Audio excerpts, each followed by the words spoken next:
Some of the headlines. This is Democracy Now!, democracynow.org, The War and Peace Report. I'm Amy Goodman. And I'm Juan Gonzalez. Welcome to all of our listeners and viewers around the country and around the world.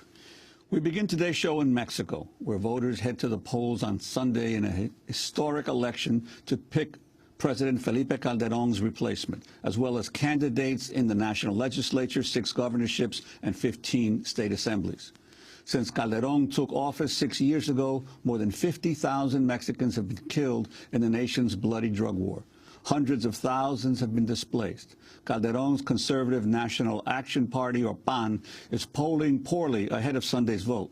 The 2 leading candidates have both proposed rethinking how Mexico deals with drug trafficking. The front-runner in Sunday's race is Enrique Peña Nieto of the PRI, the party that ruled Mexico from 1929 to 2000. In second is leftist candidate Andrés Manuel López Obrador, who narrowly lost the 2006 race to Calderón. This is Enrique Peña Nieto speaking at a rally Wednesday. Estamos a tan solo 4 días. We are only 4 days away from winning the presidency of the Republic. Estamos adelante en todas las mediciones. We are ahead in the polls, but in a way, this could allow us to be complacent. On the contrary, this is the moment in which we must keep going and assure, with your free participation, your reasoned, informed vote, this July 1st, that we can really accomplish a conclusive victory that can't be objected to. That's what we want to accomplish on July 1st. Meanwhile, Andrés Manuel López Obrador received a surge in popularity thanks in part to a growing national student movement against the return of the PRI to power. The movement, known as Yo Soy 132, has been inspired by Occupy Wall Street and the protests in Spain. López Obrador is the former mayor of Mexico City. He addressed his followers on the final day of campaigning. I come to tell you that we are doing well. We ended the campaign strongly. The strategy of Peña Nieto's patriots has failed. La estrategia de los patrocinadores de Peña Nieto, de que va a haber justicia. Tell the people that there will be justice, because we are going to end corruption. What is it that we're voting for on the 1st of July? We're choosing if we want corruption or if we want honesty. Si se quiere corrupción o se quiere honestidad. Things are that clear. Voting for the PRI, voting for Peña Nieto, is voting for corruption. Well, to talk more about the elections, we go directly to Mexico City to speak with 2 guests. Tania Molina is with us, a journalist at La Jornada, the main progressive national newspaper in Mexico. She's producing a pamphlet for Zuccotti Park Press by and about the Yo Soy 132 student movement in Mexico.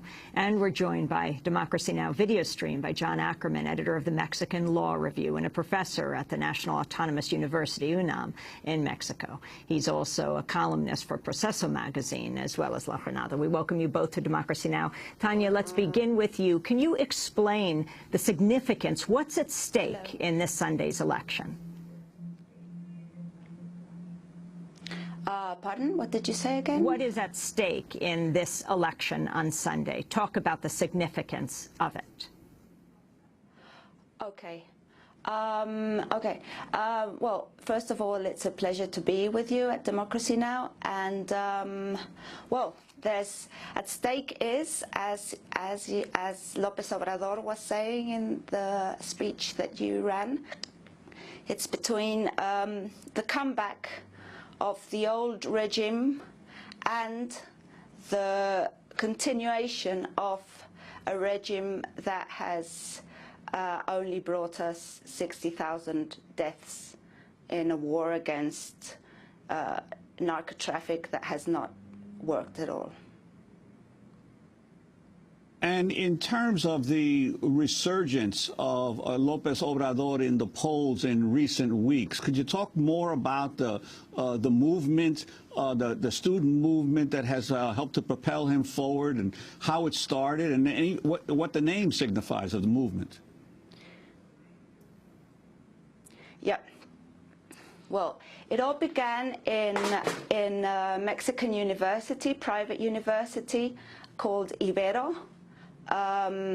It was a big surprise for everybody. It was the students were at an event that was with the PRI candidate, with Peña Nieto, Enrique Peña Nieto, and they confronted him. And it was a big surprise because it was a private university with, we could say, privileged students.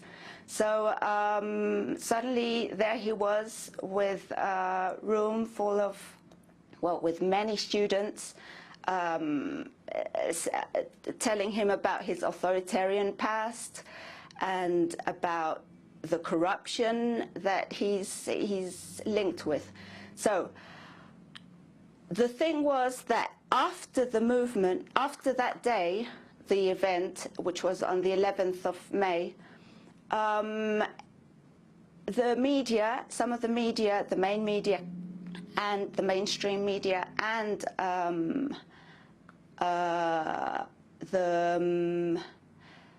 the big political people were saying that this is something that was created by López Obrador, and we don't have, it's manipulated, these are not students.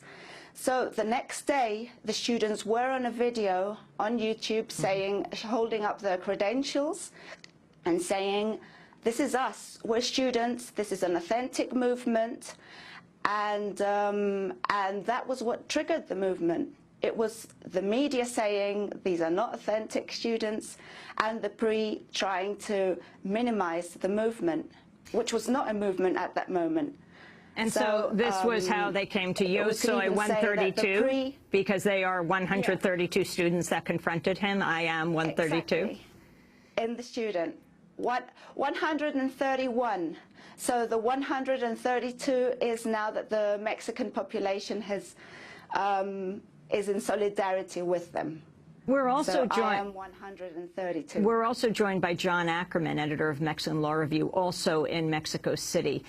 John, Calderon beat López Obrador last time. Some say he stole the election. So talk about the significance of who López Obrador is and his connection to these students, and inspired also by the Occupy movement here in the United States. Right, Amy, that's a very, very important question. 6 years ago, in 2006, there was a very close election between Calderon and López Obrador. Calderon officially came ahead half a percentage point. I mean, this was similar to 2000, Gore versus Bush, although many people thought that actually López Obrador had won and that fraud was committed, which would not have been something new in Mexican politics, Mexican elections.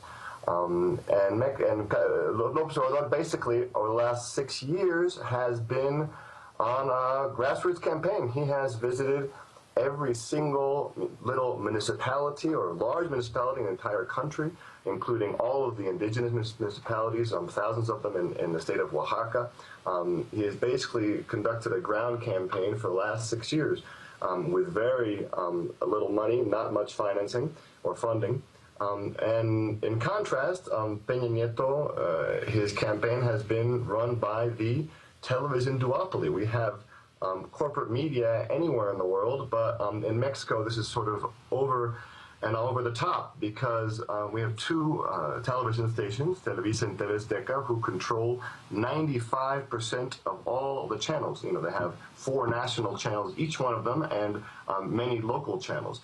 So they really control what is and what is not news. Most Mexicans get their information through the television, and these television stations have cut a deal with Peña Nieto over the last also 4 or 5 years, and they have been promoting his image incessantly, constantly over these years. And so we have a really radical contrast in terms of not only proposals and political ideology, but of real styles of campaigning and who each of these candidates represent. And John Ackerman, could you talk about this Guardian series, articles that revealed that that Peña Nieto had actually been paying the networks to get some favorable coverage? Yes, this is very important coverage done by the Guardian and Joe Tuckman, who's a reporter down here. This information, some of it had already come out in some of the local media, but the international attention and the extensive documents that Tuckman has been providing has been very important to demonstrate what most Mexicans actually kind of already knew, which is that these television stations are behind the candidate, but it's particularly scandalous that there's been actually millions of dollars funneled both from the state of Mexico, where Peña Nieto was governor, and from other sources that we don't know about, to literally purchase coverage to assure that the television stations give him, they would be news unrelated to the state of Mexico very frequently, where he was governor, and all of a sudden they would go to the state of Mexico to interview him or interview his advisors about some sort of national issue. It was a classic case of manipulation and of direct support by a television station. Now, it wasn't sort of a public endorsement where they weren't honest about it, and that's what is also the important part about the scandals, that it was really designing their news programs and their coverage so as to support this candidate. They even had a little war room within Televisa, apparently, which was specifically designed to taking care of Peña Nieto's image. And this is why the youth uprising in the Ibero and throughout the country the last weeks is so important, because it has really sort of burst that bubble and has made people think that perhaps Peña Nieto is not the sort of perfect pretty boy that he's been made out to be. And John, what about the third candidate, the PAN candidate in the race? The PAN has now ruled Mexico for under two presidents now, Vicente Fox and Felipe Calderón. And many from the outside, we're told that Mexico is actually economically in better shape now, although there's more polarization in wealth, but it's in better shape economically than ever. So why has the PAN fallen so dramatically? Well, those economic numbers are debatable. Poverty has gone up over the last 6 years, and that's the most important number for me. We have had some basic economic stability, but for instance, in 2009, the Mexican economy went down 6.3%. It was the country that most suffered from the international crisis in Latin America. The thing here is that I think the population has decided that they want to kick the PAN out of power. That's one of the obvious things that's going to happen this Sunday. The PAN is not going to win.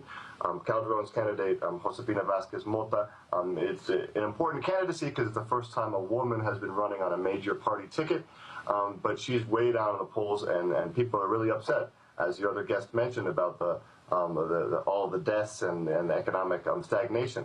And so this is really about what kind of change the Mexican population wants. A change back towards the PRI, or a change towards sort of the more progressive corruption and fighting agenda that López Obrador is putting forth. The drug war, the John Ackerman, the significance of the backdrop of this raging drug war in Mexico.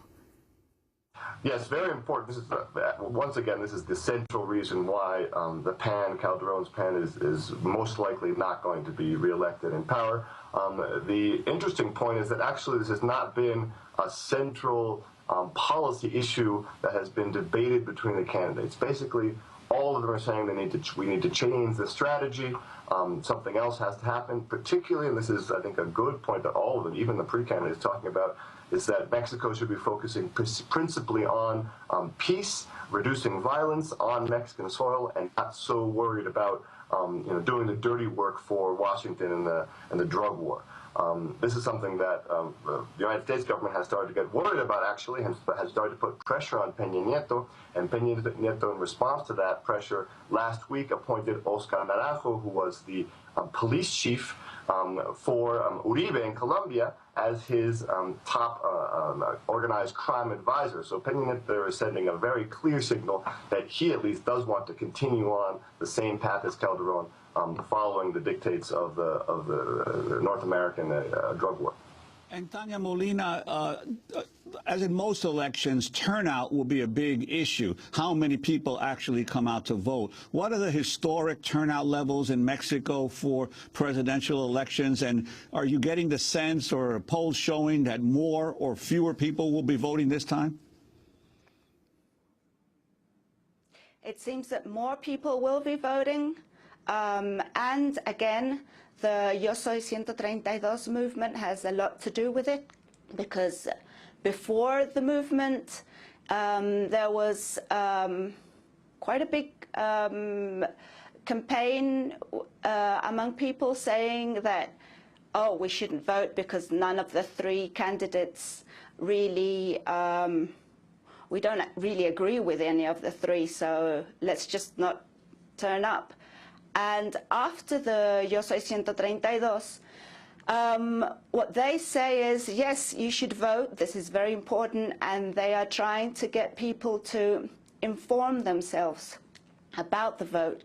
And they say it's very important that you vote. So this week they have a campaign right before the election, which is called 6 Days to Save Mexico. And they're on the public transport telling people to vote. They're not with any political party, so they just say you should inform yourself and vote and go to the polls. And they're Tania, also doing rallies. Tania, the significance of the Solidarity movement, Chile student movement, the United States Occupy movement, Chilean student leader coming to Mexico. Have you seen this before, and what did she say?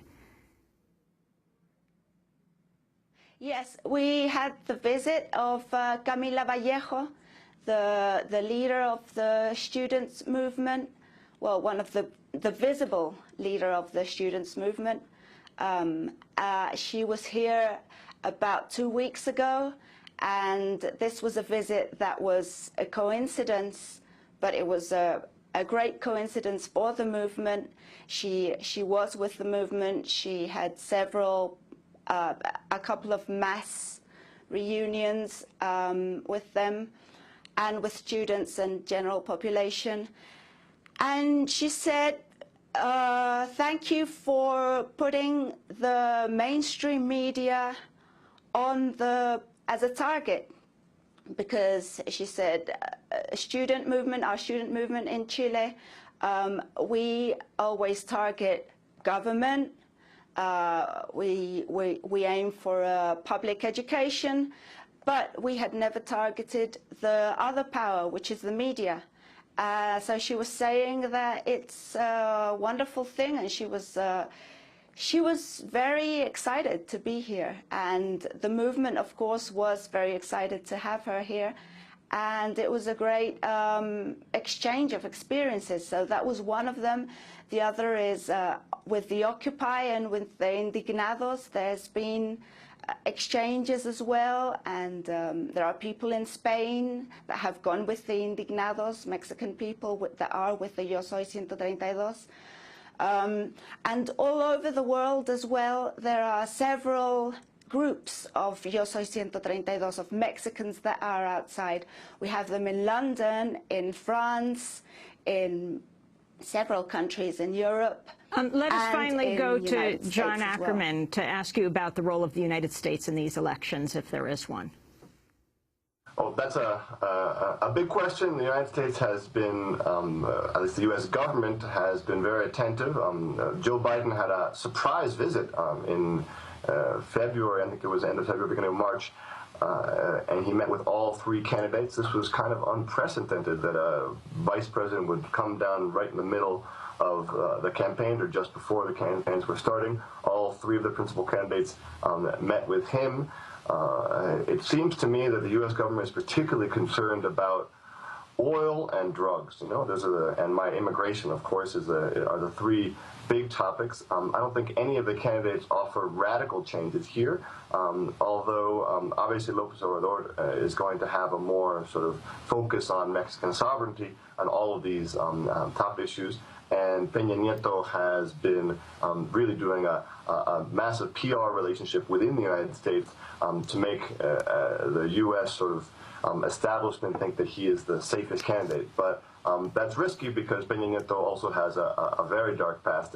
He and his party have been coming out, people have been coming out showing all different sorts of scandals in terms of linkages to corruption, and even to narco traffickers. And the states, the local states which are governed by the PRI in Mexico are among the most violent and the most corrupt in the country. And so a return of the PRI, although some people in the U.S. government might see this as a positive thing because he's sort of more pro-American, in the end, from my point of view, this would actually be bad for U.S.-Mexican relationships because of the increase in violence and the lack of economic development that this could bring about. And John Ackerman, on López Obrador's campaigning, after the 2006 election, he led massive protests and sit-ins in town squares challenging the results. But the reports are that this time around, he's moderated his language. He sought to win over more middle-class Mexicans to his party and his candidacy.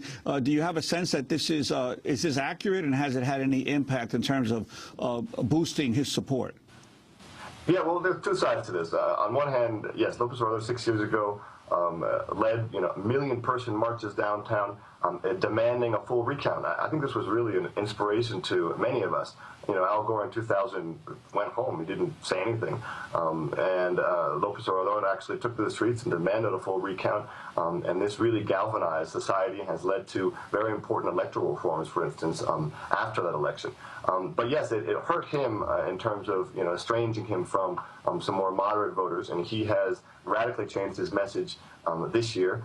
He has actually garnered some really important support from business interests. For instance, the city of Monterrey, which is one of the industrial business capitals in Mexico, has been governed by the local government by the PAN, the state government by the PRI, and a large group of very powerful businessmen has said that both the PAN and the PRI are equally as corrupt, and we are willing to try something new, and López Obrador is our candidate. And he has come back saying, yes, that he's not a radical leftist. What he's interested is in the transparency and combating corruption and bringing peace to Mexico. And so there's been a very interesting new relationship between López Obrador and middle class, moderate business interests in Mexico, which has definitely strengthened his campaign in the last few months.